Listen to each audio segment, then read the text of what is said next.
And even everything I read, all the reviews, everything I've seen, it's just like, oh, pretty much same game. If you own the other one, no big deal unless you really want to play co-op. Right. Yeah, that was the impression that I got too. Yeah. And like they were going to slap some skins. For the cast. I know, that's true. That's true. We'll clip some in. That's a good call. But yeah. Although I like forming some of these thoughts, to be honest, when we're talking beforehand, but keep them in your head. Fair enough. Set your trap.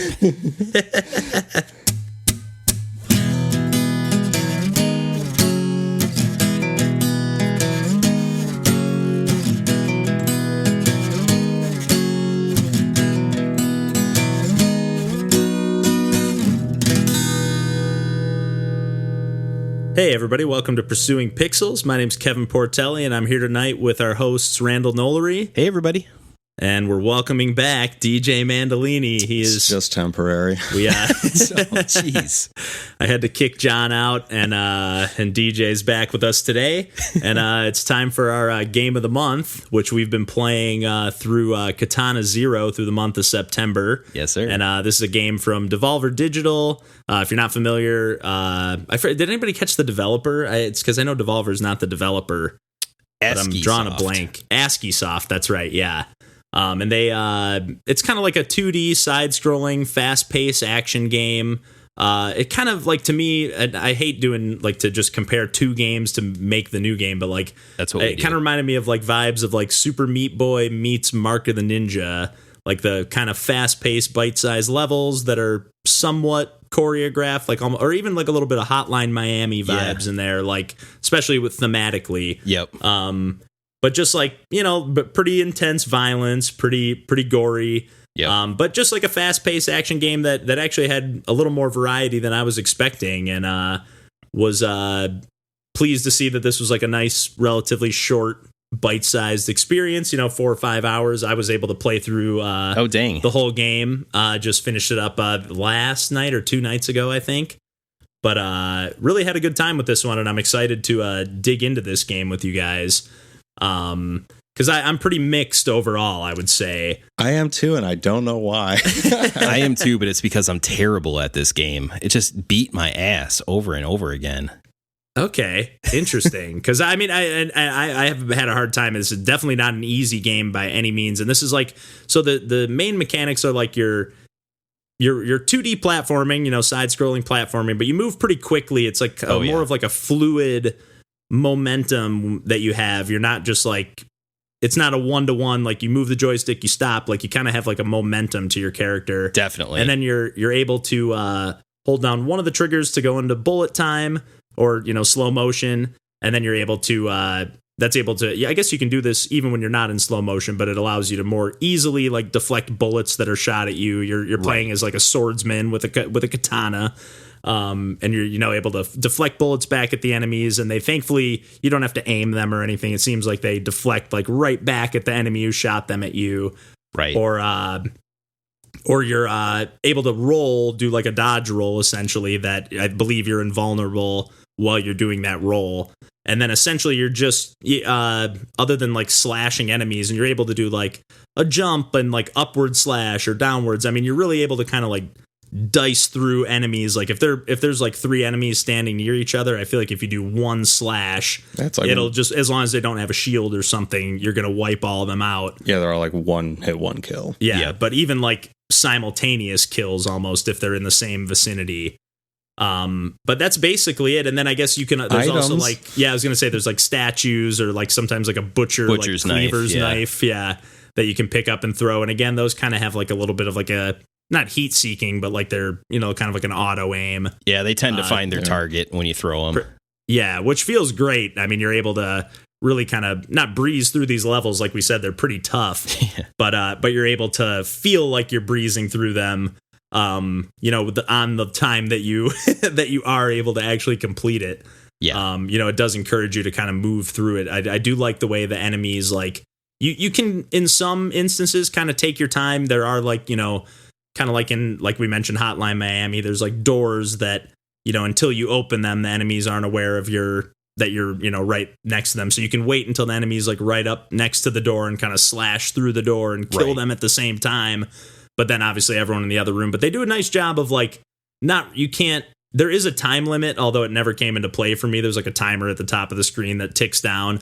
And I was able to never just have that be an issue in any way. But yeah, that didn't seem nice, like it ever came up as a big factor, the time limit. Yeah. There was only maybe one time that I even noticed that it was even at all, that it had any kind of like, lowered aspect to the meter, Yeah.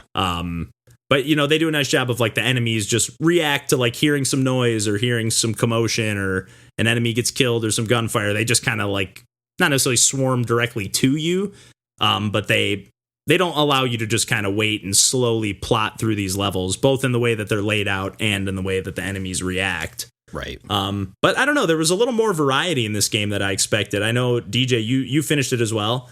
Yes. Nice. And again, it's not a super long game, and I know Randall, you said you were having a little bit more of a difficult time, and I just had a tough time getting in the zone for whatever reason with it, like, and I just kept dying, and I think I made like level 4, which is not all that far. Well, there's only for what it's worth, there's only I think 10 or 11 levels. Yeah. And they do obviously get tougher and tougher as things go. And they did do a lot with variety in terms of like I shouldn't say a lot because you do play as this one main character for the majority of the game, but there was a level or two where you play as a different character. Oh, yeah. Nice. That has a small, not a totally different skill set, but definitely a couple different moves that you have. Like you have this like slash move that you can like hold down X and then this like radial circle will appear around you. And then you can basically pick a spot from anywhere within that radius. And then you will just do like a straight line dash through any enemy that's within that path. Okay. Which is really cool. But then you have like a recharge after that. So if you do that move, you then cannot slash with your regular attack for a minute. Does it go into slow motion when you're selecting that, or? Yes. Okay. It does a little bit, but you can also hold down the bullet time at the same time and like really like stretch that out Jesus. even longer. And you're able to, like, in some cases, like, you're having to use that ability to slash through enemies, but also in some cases to, like, dash through some, like, lasers that would otherwise kill you, if you touch them or whatever. Yeah. That you wouldn't be able to, dodge roll that far if you were playing with the original character. But mostly, as far as, like, I know I mentioned I was mixed on the game. Yeah. And it's mostly, for me, just more to do with, like, the ultra-violent themes and the story is like I did appreciate that it had like some sci-fi elements going on. Like there's definitely some what's going on here, but it kind of felt like it was just to me it just felt like it was that to be that. Like it just felt like it was weird and fucked up to be weird and fucked up. And it wasn't that interesting of a story to me. I wasn't like captivated or didn't care. I just wanted to play the levels of the game. Right. The presentation was well done, but I didn't care about the storyline in any capacity. I cared more than I expected to. I think, what really more so put me off with the story was, the too much, saying fuck like all the time. Like, yeah, like just to like say like dish it out way too much. And just like, oh, you bitch. And like just like cursing to curse. Like just to, again, like being fucked up just to be fucked up. Yeah, seems like there's a little bit of extra edgy once in a while. In the game. Little try-hardy, I guess, on the edginess. Yeah. But we're continue, DJ. But no, in terms of the gameplay, like you were saying before, like it feels sweet to pull off all these moves, but I don't know. For some reason, I was I agree that it's a hard game, but I don't know. I was expecting maybe more of a challenge, and I don't know.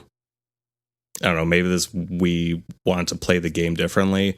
I didn't want to rely on the slowdown mechanic because I felt like it made me feel less sweet. I could see that. Yeah, I would have times like there would be chunks of levels where I would be using it if it was a level that I had to keep playing over and over and over again. Like I'd get parts of it down so smooth that like, okay, I'm not using the slowdown here anymore because I can just deflect that bullet, right? Out of reflex and not out of needing to slow it down. Yeah, but I think I would have felt better about using the slowdown mechanic too if it didn't recharge. Like if you just had a limited amount. They give you a pretty liberal amount of it. Like you can use it pretty, not indefinitely, but almost. Yeah. So it seemed a little too, I don't know, a little too hand-holy of a mechanic. So I tried to, do the levels as much as I could without it. And the times when I was like actually deflecting bullets, that was pretty sweet. Like I did get, pretty good rush out of that. Do you feel like that was easier for you to get into a flow with because you didn't use the slowdown mechanic? Yeah, I could see that. I was going to say, I could see that too. Yeah. You get a pretty good like idea of like how soon an enemy's going to shoot once they spot you. Right.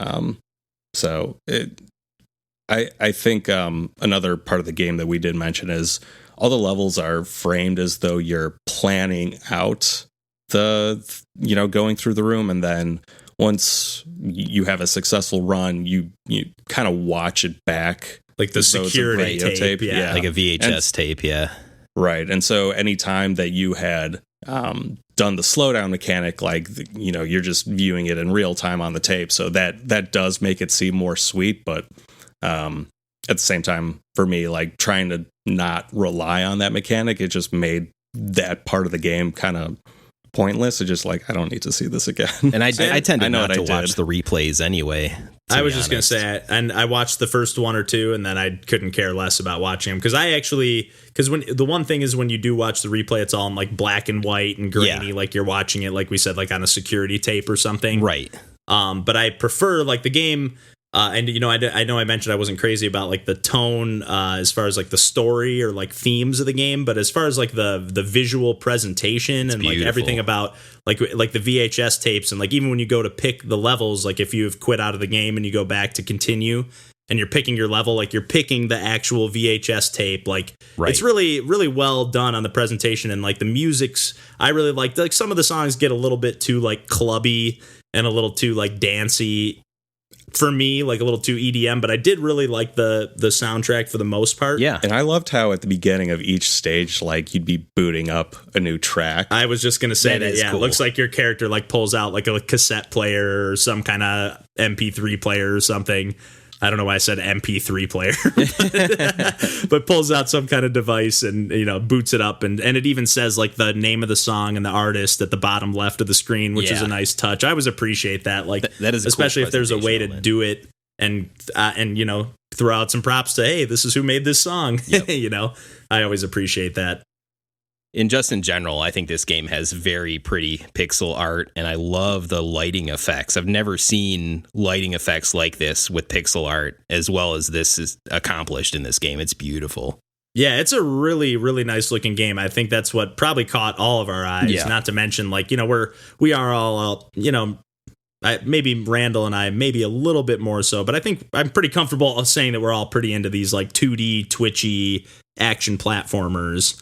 Oh yeah. Yep. Yeah, they're just kind of right in our wheelhouse. So, if you couldn't tell, if you've been listening, but yeah, we I do also, I really appreciate like the neon, like purples and blues and stuff like that.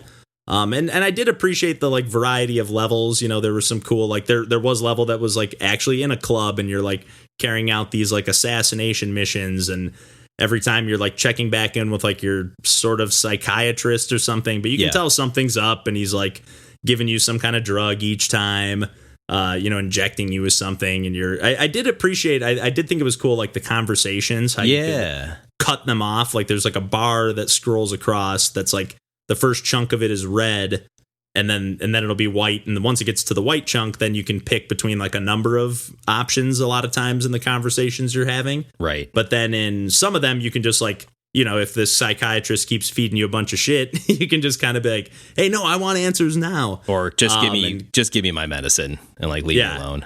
Cut this scene short. Yeah. I guess I wish it allowed, the text to just scroll faster so I could get to the part where I, have my full list of responses instead of having to wait through the whole thing. I don't know. Like, it is nice that it allows you to cut it off, but I kind of wish it allowed the ability to speed up the conversation. If you know what I'm saying. to read the whole thing, because you are actually cutting off like at like the dialogue's kind of scrolling across as the enemy or whatever character's talking, and you kind of cut them off, but it literally, when you cut them off, all the letters kind of crumble off the screen, and you don't get to finish seeing what they were going to say. And sometimes I would just do that by accident, just thinking that in most games you could just text scroll by like pressing A or something. Right, definitely did the same thing. Yeah, and DJ and I actually, for a little bit of a spoiler alert here, but it does appear that there are some multiple endings to this game. Oh, wow. And we both appeared to try the same thing, way. where like you get confronted again, that things just get, and again, for me, like I would have been a lot more engaged in these conversations and stuff I know I said I didn't care about the plot, and it's not so much that I didn't care about it, but it just didn't make any sense to me. Like I did not follow it whatsoever, and I didn't skip any cutscenes or anything, but I just did not understand what was going on. I mean, to be fair, they're setting it up for a sequel, so maybe more gets revealed in that. So. That's true, but it just kind of like, again, it just seems weird to be weird without a lot of like rhyme and reason to why things are happening, at least to me. But so I just didn't have a lot of like motivation to see those conversations through, or to have a lot to care about having say in how they played out.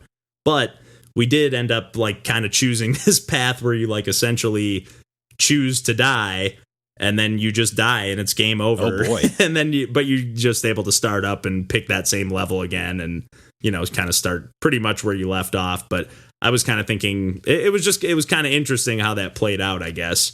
How it just was like, oh, I guess the game can just end like this if that's how you want it to play out. Damn. Well, and I do appreciate that, it lets you go back through the levels to not only do the actual levels themselves, but you can make different choices in terms of the conversations you're having with other people. So it's not so like set in stone as I imagined it would be. Like, you make this choice, you can never go back. Like, you can kind of see the different branches pretty easily without having to start the game all the way over again. Yeah, and there are some, once you beat the game too, it does unlock hard mode, so I don't know how much harder. Did you try that at all, DJ? I didn't. I was just like, how is this going to be hard? Yeah, I mean, I don't know. Yeah, I don't know if it would just be more enemies, take 2 hits to die. Yeah, and that would mess up the flow.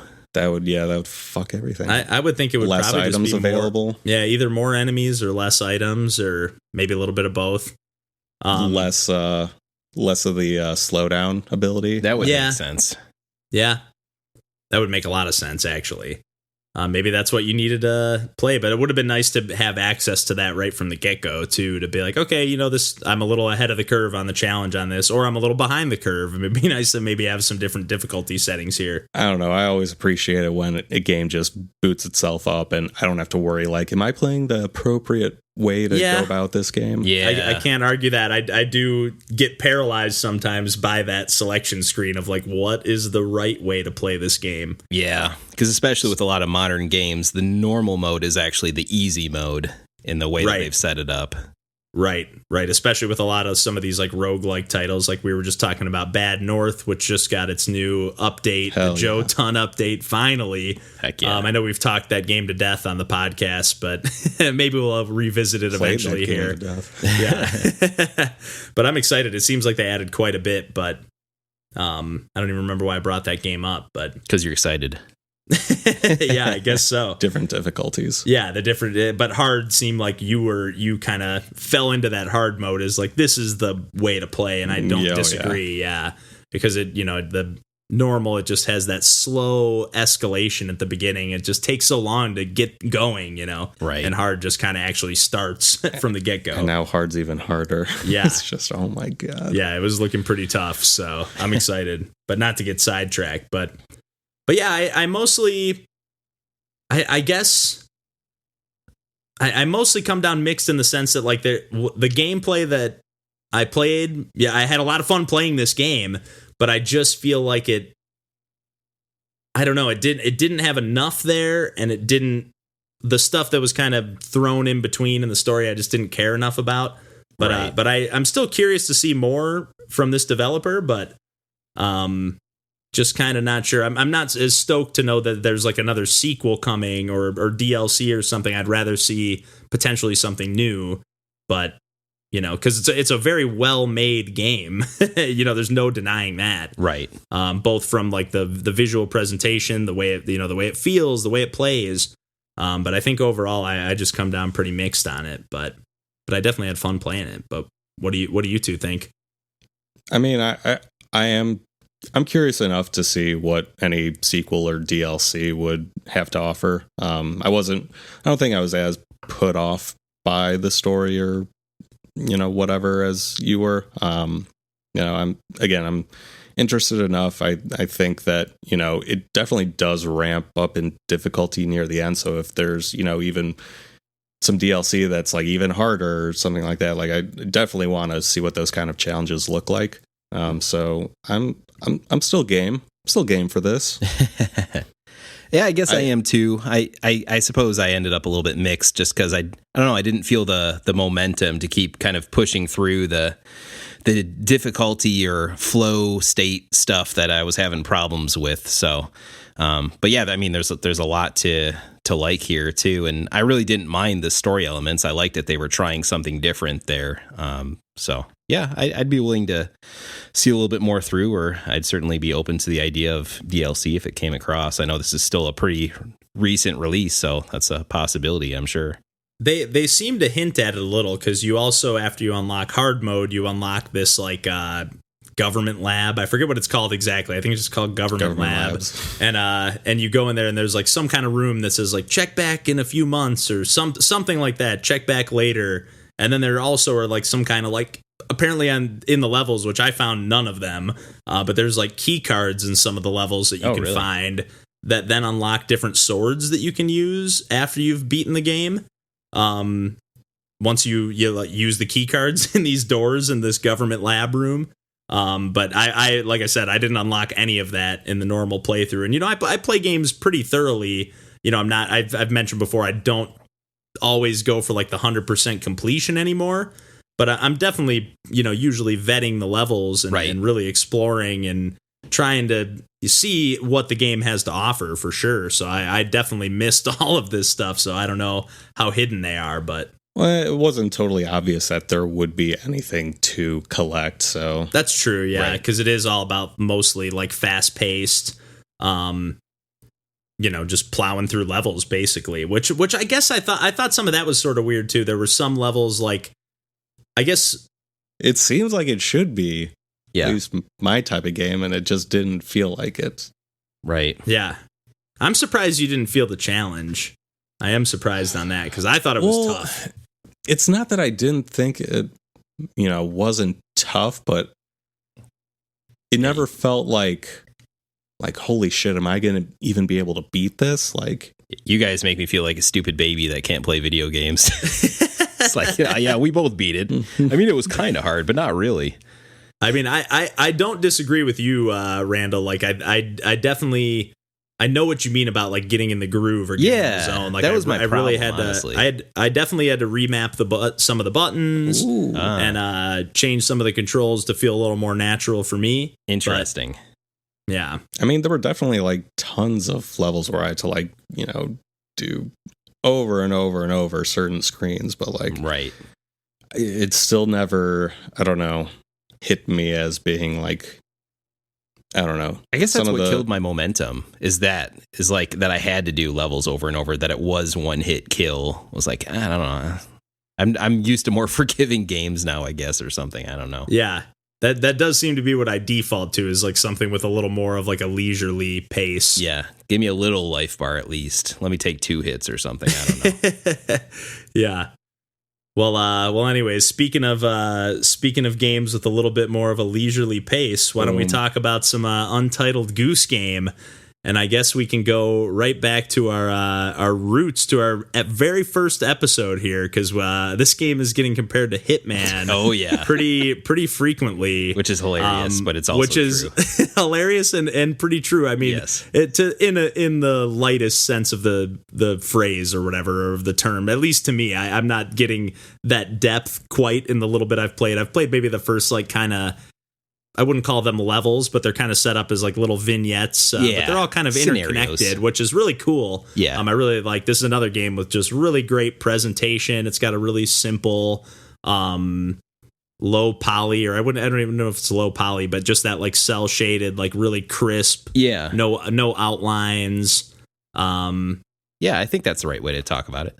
Yeah, everything, like the people look like Duplo people. Yeah. You know, they just have like a Fuck little does that mean? Duplo or like little kid Legos, I think. Like bigger Legos. Okay. Yeah. But they're just like, everybody just has like a big round like clown nose and like, you know, just really simple, facial features are like, you know, very minimalist kind of presentation. But you're kind of like, I don't know, you're running around and you just kind of, you can either honk. Yeah, you're honking the shit out of some stuff. Or you can grab stuff, and that's pretty much the extent of your ability. Or you can run. You can flap your wings and scare some people.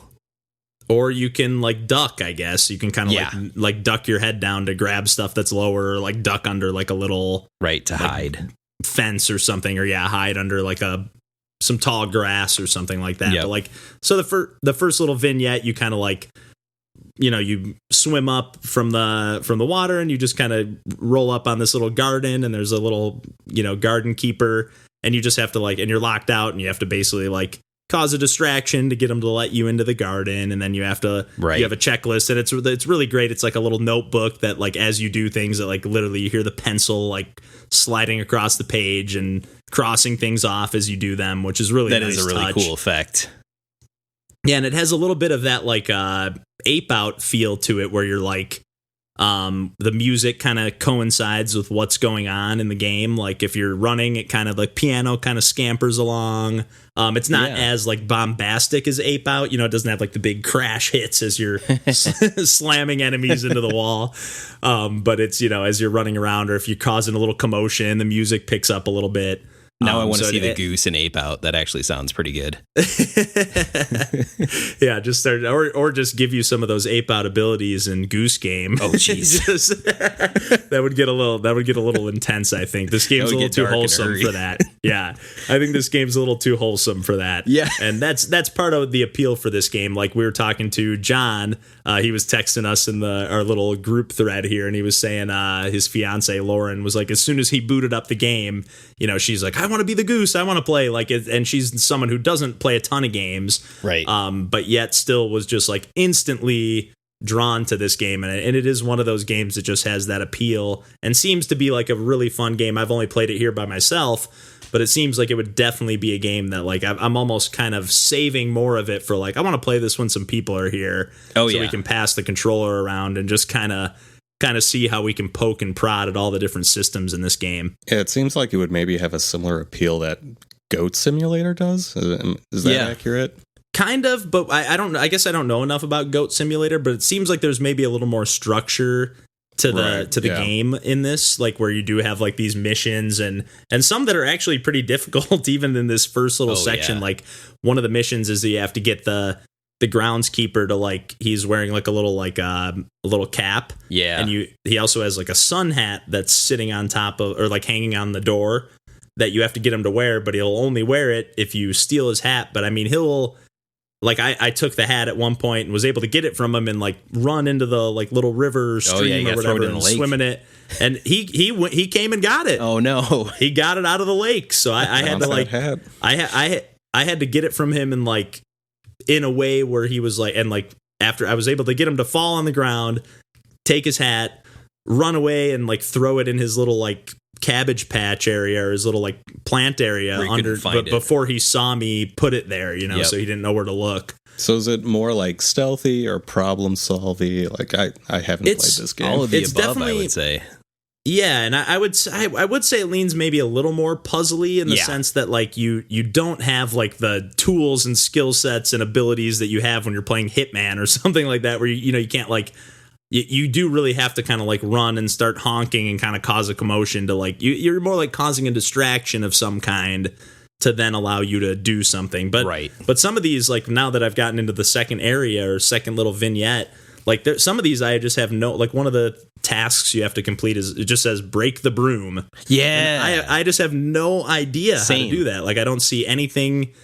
You certainly have you can't, bite the broom and break it or anything. So you don't have any kind of ability. Could I just like leave it in front of this car that's parked over here and maybe someone will drive the car or like, Yeah, and I didn't want to look up online how to do it because that's half the fun of this type of game is figuring it out on your own. Creating a solution. Yeah, Hitman.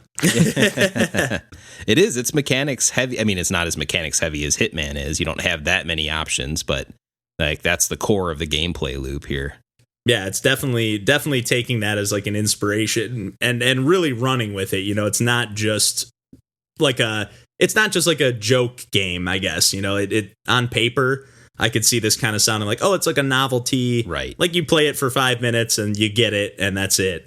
But this is like they took that concept and really just ran with it and really fleshed it out no matter how ridiculous it seemed, you know? Yeah. And I really appreciate that. And again, the presentation is just so charming. Yes. And so like I was playing it on the last weekend, I think, but it was a day off I had and just had a huge smile on my face just sitting here. And, you know, like I've brought up a few times on the podcast, haven't been having the best time with my health and whatnot recently, just dealing with some of this hernia stuff. And I'm just not really able to get comfortable a lot. And just everything's kind of a bit of a struggle. So it was like Kevin never smiles. Exactly. This game made him smile. Exactly. An Untitled Goose Game had me smiling and laughing and, you know, saving clips on my Switch one after another of like, oh, that was ridiculous. That was hilarious. Yeah. You know, just excited to, again, since I was just playing by myself, like, oh, I want to save some of these so I can show them to DJ later when he comes over or whatever. So,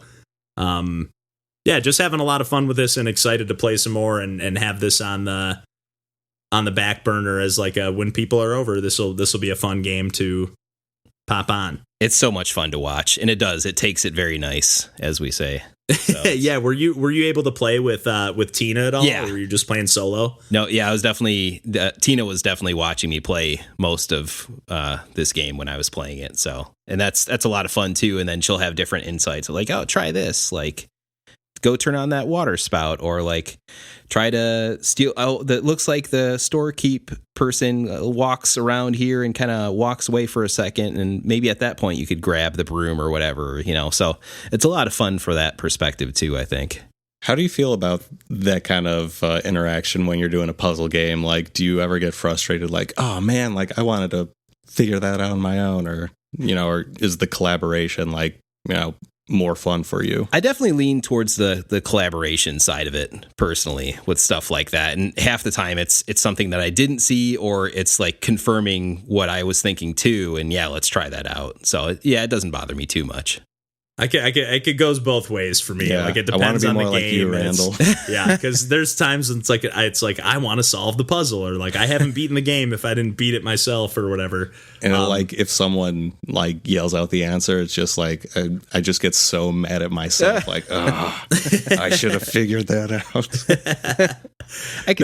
I was go ahead, Randall. No, I was just saying I could see that.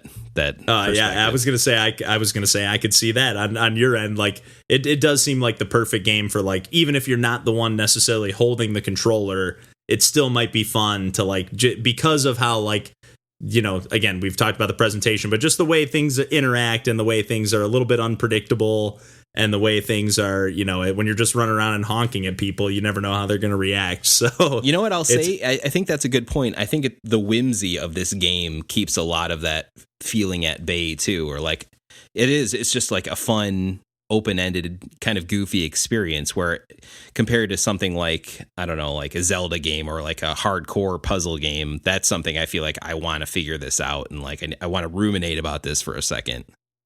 Yeah, they don't feel like, I mean, there are some scenarios in this that do feel like you kind of have to do this certain set of things to make it happen, but they are pretty much, it's more like see how you can do this, not necessarily do it this way.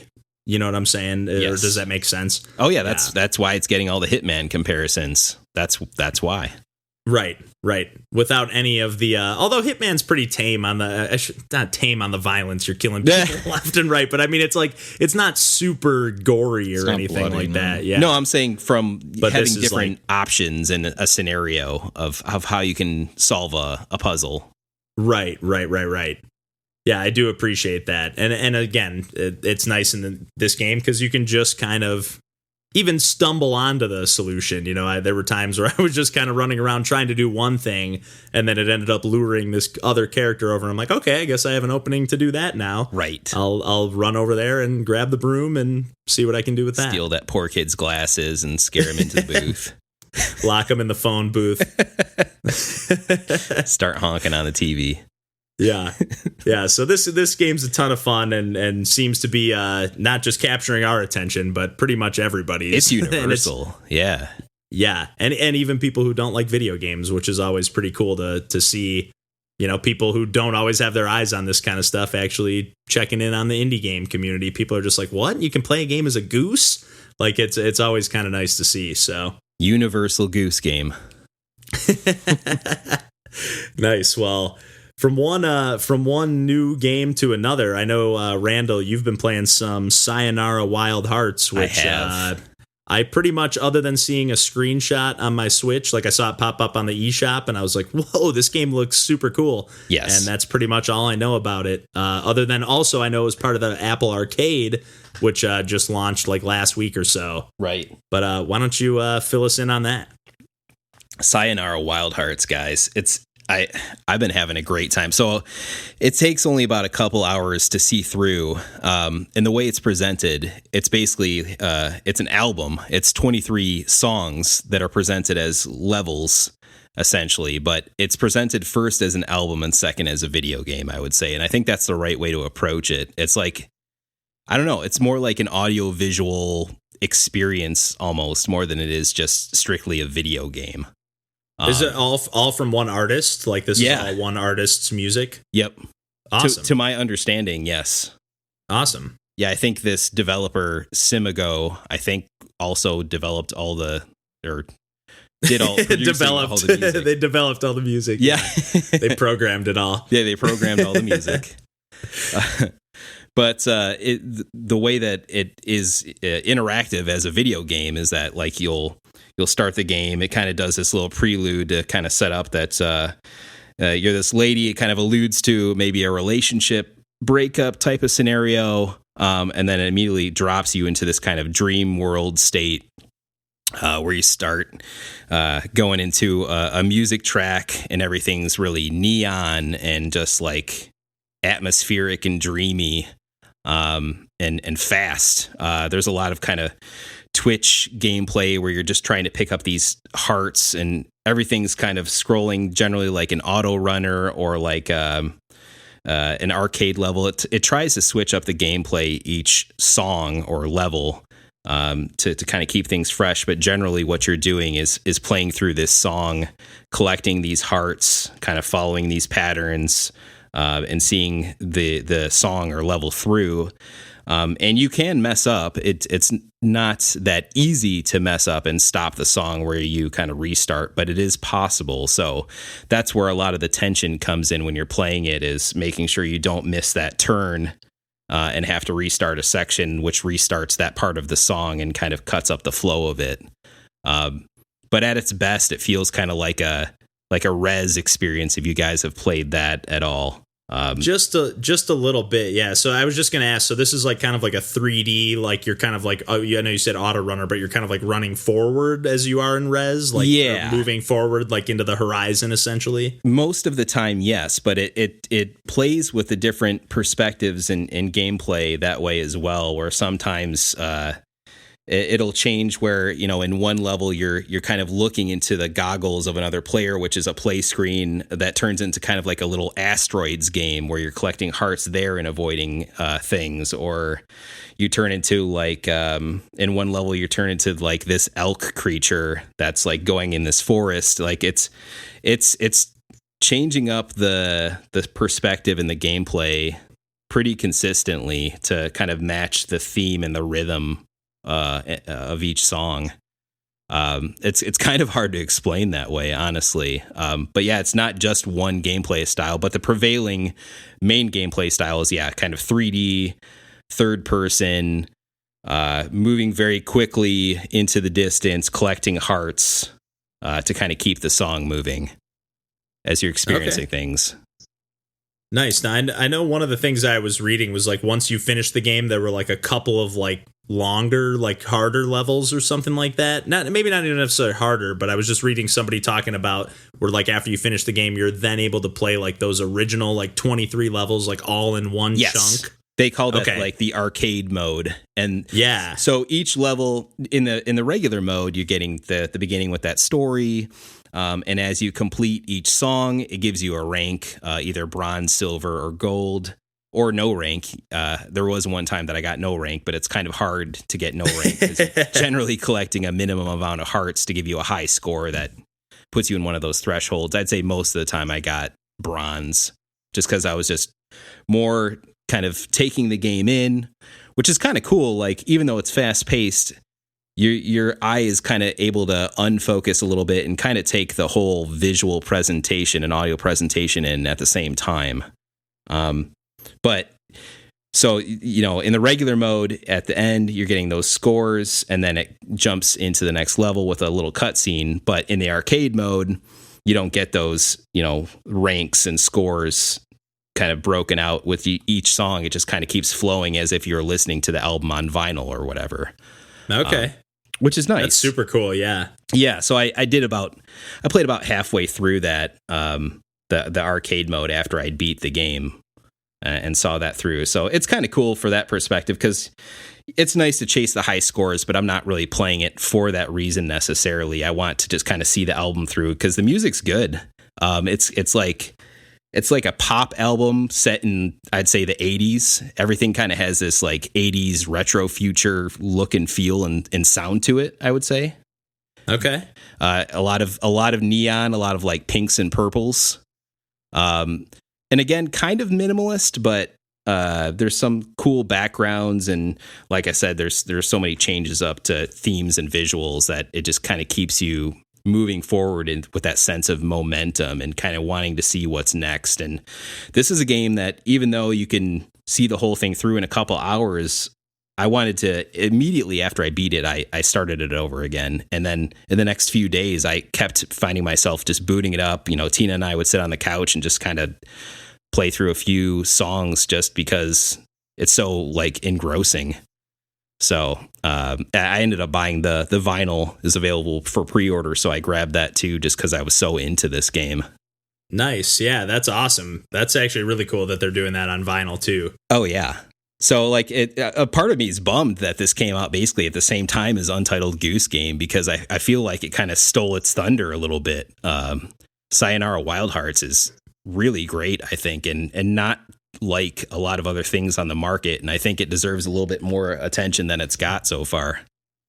Yeah, and especially again, like you were saying, like a lot of those rhythm games do tend to veer towards like the super difficult, right?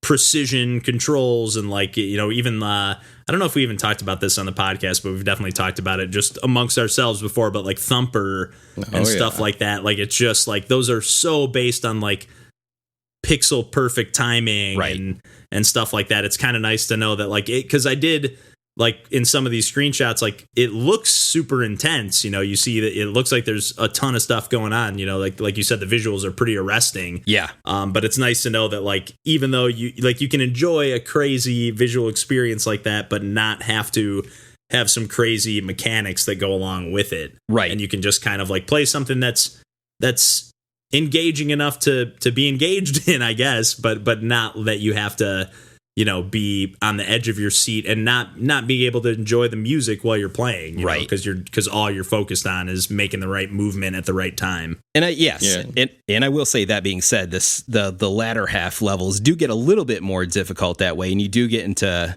it's not all just kind of run or pick up the hearts. It'll get into like kind of a Panzer Dragoon / res. Move your reticle onto the things that are going to hit you, and then it kind of flips between different things. Like there's different tracks that are, the chorus will change into a different gameplay element, and then back when it goes back into the verse.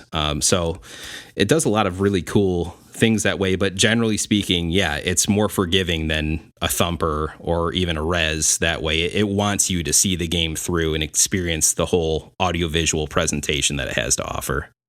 Nice. Yeah, I'm really curious to check this one out. And for what it's worth, really curious to check out this Apple Arcade situation, because from what I understand, it's like $5 a month. Yeah. And once, like right now, I think it's only available on iOS, like iPad and iPhone. Yeah. But I think it's going to, like, you can run it on Apple TVs, you can run it on your Mac. If you have a Mac. So I'm pretty curious to see, especially for, like, you can get an Apple TV for like $150-$200. Right. And that's pretty interesting. I mean, there's a lot there, like right off the bat, there's like 100 some games or 70 some games, or I forget what the total number was, but I mean, there's quite a healthy list of some pretty cool stuff.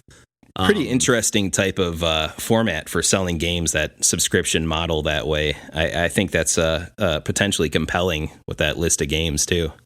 Yeah, and sort of similar with, like, we talked about Xbox Game Pass a couple weeks ago or last week. I can't remember now, but yeah, it's kind of interesting. You know, something that I don't know. It seems like the developers seem to be on board. You know, it seems like they get kind of like that upfront guaranteed deal with whatever subscription service, and then they kind of, you know, maybe this is helping, you know, if something, you know, if Untitled Goose Game did in fact steal some of the thunder here, maybe they were able to be like, hey, it's no big deal because we already had, you know, we're on this Apple Arcade, we got this deal with Apple, right? So whatever we sell on the Switch is, you know, great, but, you know, we're not depending on that. So I kind of like the stability aspect of that for the developers too. You know, they don't have to worry about the sales so much because they've already sold it to the subscription service, I guess. Assuming they get a decent enough cut. Yeah, that makes sense. Right. Yeah, this is all making the assumption, that they're getting a fair a fair deal here.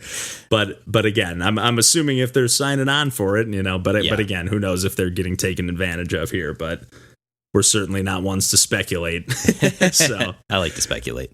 Yeah. Well, I guess for once here, we're going to be talking about a bunch of pretty new games, or I guess in this case, not a new game, but a new addition to a game, content. And a great game that we talked about relatively recently. But DJ played through all the way through Chapter 9 of Celeste. I sure did. Which I think we kind of like right around the time we recorded the episode, we were like, oh, there's a new DLC coming out. We like just heard about it as we were recording Celeste and like just looking up some information.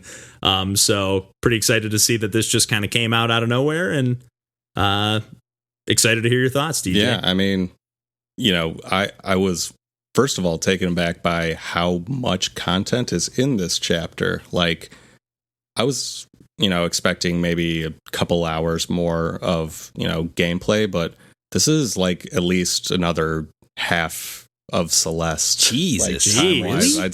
I'd say, yeah. Wow. I mean, that's maybe impressive. A lot of it too is like it might be due to its difficulty. Like, I'd say, you know, there's kind of two main halves to this chapter.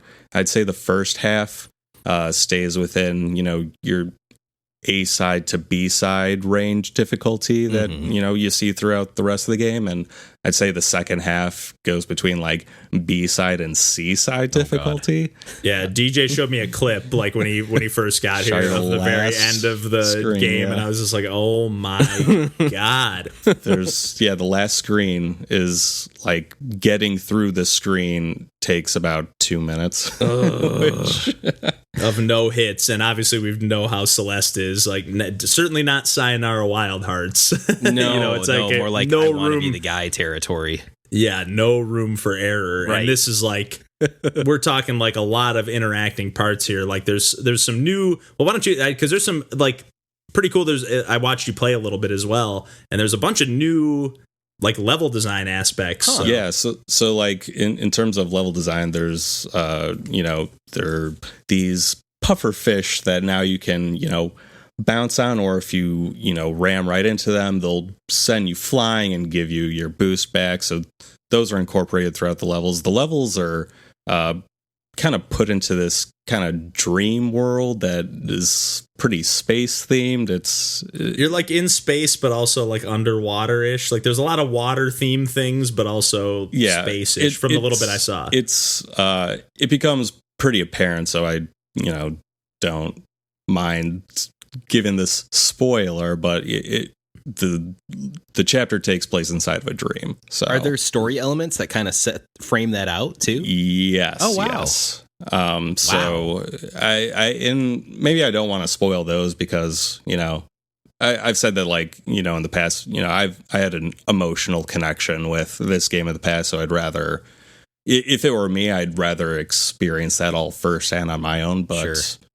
but yeah, it's, it is a good ending to a great game.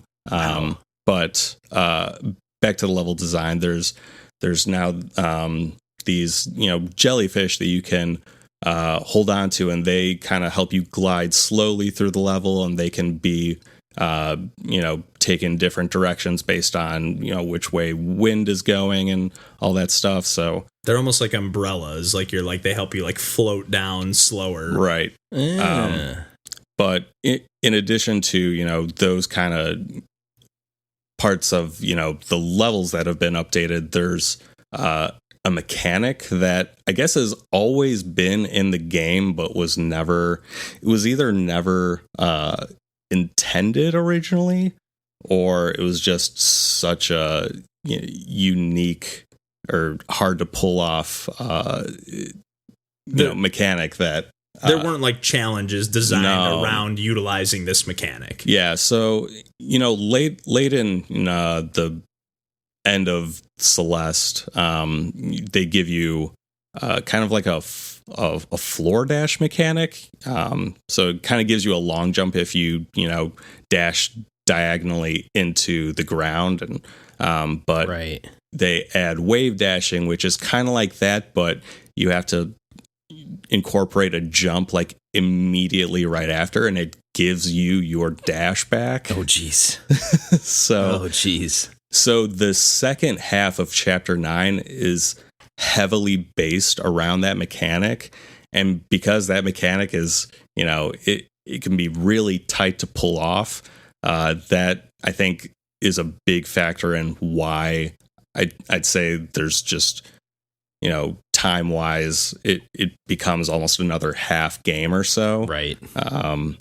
Because, in most of the levels, I'd say it had like, on average, like, I don't know, a few hundred deaths. But like chapter 9 was 3,800 deaths. I thought that was your total when you texted us that, like, for the whole game. That was my total for chapter 9. Oh, that's insane. So, like, do you find it like, so, like, I know you're mentioning, I know this was just specifically talking about the final screen being like 2 minutes long and super long, but like, screen. but are you finding that to be like super frustrating, where you're like, not only are you having these longer and more difficult challenges, but you're also dealing with a potentially more finicky or at least more touchy mechanic that you're needing to do these wave dashes? Yeah, I mean, especially because you might have to pull off multiple in quick succession, and I sometimes would have to take breaks because just like I need to like just wipe my hands down. And, Yeah. it can be a little daunting, a little exhausting. Yeah. But and especially because like you don't have like the end of these chapters, like it wouldn't be paced out like, oh, after I play for about this long, I'll get an end to a chapter and I can pick it up later. It's right. I'm just pausing halfway through this big ass chapter, and it just without any end in sight, because the like the little markers where important stuff happens, they're few and far between. So when I got to the end, I was like, is this really the end? Yeah. Well, I even have the to little do a 5-minute screen. Yeah, well, even the chunk that you played when you were over, you were like, oh, there's the end, and then not so much. It got me. It's like halfway point. So kudos to you seeing that through, your grittiness there. Sure. That's wild. I'm stubborn. Yeah, I don't. Man, I'm curious to check this out for sure. But after really you're talking about it, I don't see myself actually finishing it. Do the first half and just Yeah. Okay. See how you feel. I definitely want to check it out because I do, even though I was a little bit mixed on this game as well. But the gameplay chunks, again, were, for me, just some of the best 2D platforming Oh, yeah. in recent memory. I mean, it's really great. They nailed it. Yeah. Some of the most fluid game feel for a 2D, just character I've played in a long time. Oh, yeah. And it just makes me sad that that's it. Yeah, there's no more. And no more Celeste from Matt 2. Makes Games, because I think they just changed the name of their company. I forget what they changed it really? to. But I read something like right around the time they released this Chapter 9, like he was basically like, it became apparent, like basically when we started working on Celeste after Towerfall, like it's not Matt Makes Games anymore, but we just kind of had to roll with it. But now that they've like released this and kind of culminated this project, they're like, okay, it's time to like just start a new company because there's clearly more people than just me making these games. Right. So which I appreciated. Definitely like, sense. hey, I he's like, he basically was like, I didn't expect to be collaborating so much with other people. And now there's so many people in the fold, I couldn't do it without him. So, Right. Well, give me another game, you guys. I'm definitely excited to see what they do next, and kind of excited to see that they just went this DLC route, because it kind of, to me, has me thinking they're probably not going to make Celeste 2, and they're probably going to do something new, which I'm always more interested in, to be honest. We had no idea that this chapter was even coming, so True, who's to right. say what'll happen? True, yeah, we don't know anything, so Yeah, I think they've got a right to do whatever they want to do next with how well they've done with Celeste. Oh, yeah. yeah, I would say so as well. And again, this is free DLC, so something that if you already own the game, it's just an extra bonus. They need to take my money anyways. Yeah, there you go. Well, anyways, one thing that we do know is what our game of the month is going to be for next month, for the month of October. And I guess it's sort of fitting because this game does have a bunch of like monsters and goblins and whatnot. But we're going to be playing some Cave Blazers, which is something that DJ and I have definitely put some time into. And we've been kind of, for a long time ago, we're kind of pushing Randall to pick this one up. And I have needed a reason to go back and finish this game. And it's another roguelike, action 2D platforming adventure roguelike. And man, this game kicked my ass. So I am excited to go back and kind of give it another go. And excited for Randall to kind of dive in and get the fresh experience and kind of have a little gamut of experiences, because no surprise here, DJ was able to polish this one off. So I'm kind of curious to hear our different, I don't know if they've patched or updated this game since we played it last, but I'm kind of curious to see where we'll all land on this, coming at it from slightly different, angles. I'm excited too. We're all going to be pros. Speak for yourself, DJ. Speak for yourself. Don't stick that on me yet. But yeah, that pretty much does it for us this week. Thanks again for listening to Pursuing Pixels, and we'll catch you next week. Take care. Bye. See ya.